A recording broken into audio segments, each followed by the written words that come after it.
깊이 있는 경제발전소. 시민과 함께 공부하는 경제시사 프로그램 경제발전소 박연미입니다. 네, 문자 몇 개 읽어드릴게요. 3058님, 국민연금 가입 안 돼 있는 40대 부부시군요. 아마 자영업 하시거나 의무가입 대상이 아니신 모양인데 이미 가입을 통해서 소액이라도 꼭 넣으시기를 저는 추천을 해드립니다. 이게 최근에 강남 일대에서 자산이 좀 있으신 분들 가운데 소득이 없는 가정주부들도 이미 가입으로 최대치까지 넣으시거든요.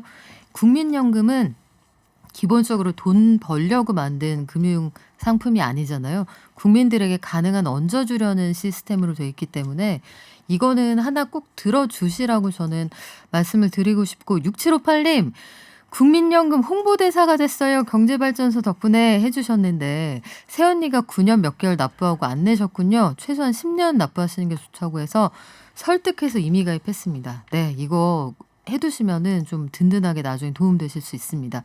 그 밖에 저희 부부도 노후자금 넣고 싶은데 애들 내 키우면서 챙기기 쉽지 않네요. 우리 별하나 나무네그루님, 나무네그루가 그 자제분들이시죠? 그 별하나의 나무네그루님. 그래서 그렇습니다. 이거 쉽지 않은데 조금씩 실천해 보시는 거 권해드릴게요. 자, 저희 손님 오셨습니다. 국제경제 소식 전해드릴 건데 오늘은 좀 마음이 무거운 소식입니다. 이스라엘과 팔레스타인 사이의 무력 충돌이 열흘째 이어지고 있는데 휴전 기미가 보이지 않습니다.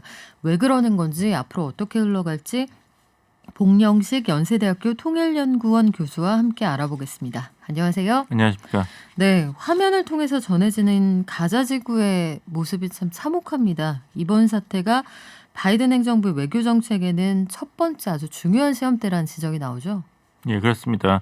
바이든 행정부가 이제 주창한 새로운 외교 정책은 이제 미국의 국제 공신력 회복 아니겠습니까? 그 가치, 인권을 기치로 해서 국제 리더십을 다시 회복하겠다. 이렇게 얘기했는데, 사실 이스라엘은 나름대로 자국의 이런 군사 행동을 정당화할 명분이 있겠습니다만, 사실 가자 지구의 상황은 참 비인간적인 상태를 몇 년 동안 유지해 오고 있죠. 생필품과 의약품이 절대 부족하고 또 일종의 감옥 같거든요. 그 정착존을 그렇죠. 보면요. 둘러싸고 있죠, 이스라엘이. 예, 그렇습니다. 저도 그 이스라엘 방문했을 때 그걸 보고 참 굉장히 부정적인 인상을 받았는데요. 그러니까 이스라엘 국적 아랍 팔레스타인도 2등 시민으로 규정하는 여러 가지 법적 차별을 받고 있기 때문에 이것이 폭발한 것이죠. 그러니까 미국은 지금 이스라엘 편을 드는 발언을 계속하고 있는데, 하지만 그렇다 보면은 과연 미국의 바이든 행정부가 인권 그리고 민주적 가치를 제대로 대표하는 다자주의 외교를 성공할 수 있을 것인가, 여기에 대한 의문점이 계속 증폭될 수밖에 없는 것이죠. 네, 이게 트럼프 행정부 당시에는 굉장히 거칠었어요. 굉장히 그러면서도 거칠었죠. 굉장히 실리주의를 추구했고요. 그런데 트럼프 대통령 당시의 대중동 정책하고는 바이든 행정부는 또 완전히 다르다, 이런 얘기가 나오는데 뭐가 어떻게 다른 건가요? 트럼프 대통령은 친이스라엘 노선을 견지하면서 중동에서의 이제 안정화 정책을 추구했죠. 굉장히 실리적인 외교를 전개했습니다. 강경책도 불사했죠. 좋은 예가 2020년 1월 3일에 바그다드 국제공항에서 이란의 그 대표적인 군부 지도자인 거셈 솔레이마니 장군 피격 사건이 있었지 않습니까? 네. 그리고 이제 2015년 JCPOA 공동 합의문에서 탈퇴를 선언했고, 이란 핵 문제에 대해서 그리고 성과가 있다 그러면은 이제 아랍에미리트 공화국하고 바레인하고 이스라엘 간의 국교 정상화 합의를 도출해냈습니다. 이걸 아브라함 합의라고 불렀는데요.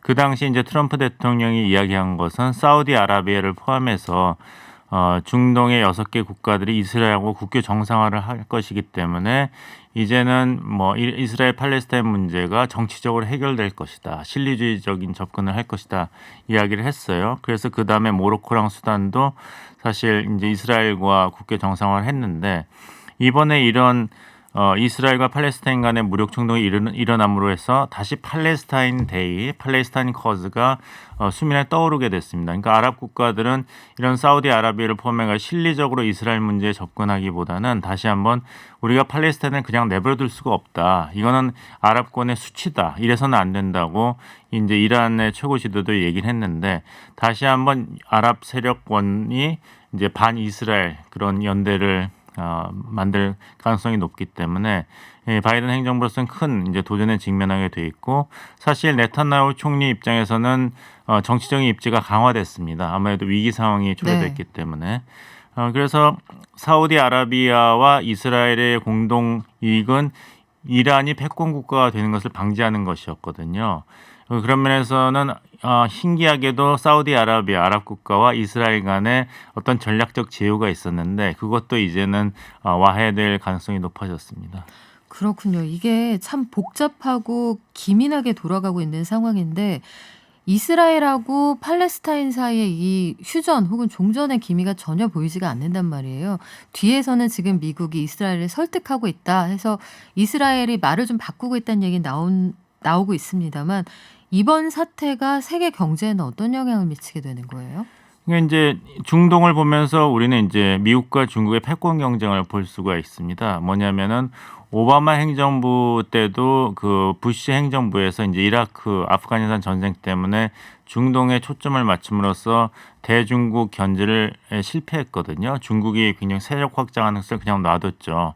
그래서 오바마 행정부 들어와서는 재균형 전략, 뭐 피벗 투 에이시아 이런 정책을 펼쳤는데 그때 아랍의 봄 운동이 일어났지 않습니까? 생각납니다. 자스민 혁명. 예. 네. 그러니까 이제 아시아로 재균형을 하려고 그러는데 중동이 아직도 화약고로 남아 있으니까 그 외교력에 제한이 왔던 것이죠. 비슷한 상황이 바이든 행정부한테 지금 다가오고 있는 것 같습니다. 중국 견제에 초점을 맞추려고 하는데 이제 문재인 대통령께서 지금 바이든 대통령과 정상회담을 준비하고 계신데 그걸 하려고 그러는데 중동에서 이렇게 사태가 악화되니까 바이든 행정부의 이제 국제 전략은 두 갈래로 나눠줄 수밖에 없는 것이죠.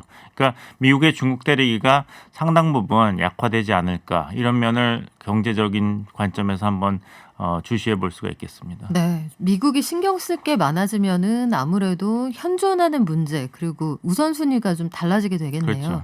그렇다면 미중 간의 갈등이 상대적으로 좀 완화될 수도 있고 이게 중간에 껴있는 우리한테는 썩 나쁜 상황은 아닐 수도 있고요. 반면에 그 현장에서 벌어지고 있는 상황들을 보면 참으로 참혹해서 앞으로 상황이 어떻게 흘러가는지 잠시도 이 눈을 뗄 수 없다는 생각이 듭니다. 네, 지금까지 봉영식 연세대학교 통일연구원 교수와 함께 이스라엘 가자지구 공습에 대한 이야기 나눠봤습니다. 오늘 말씀 고맙습니다. 감사합니다.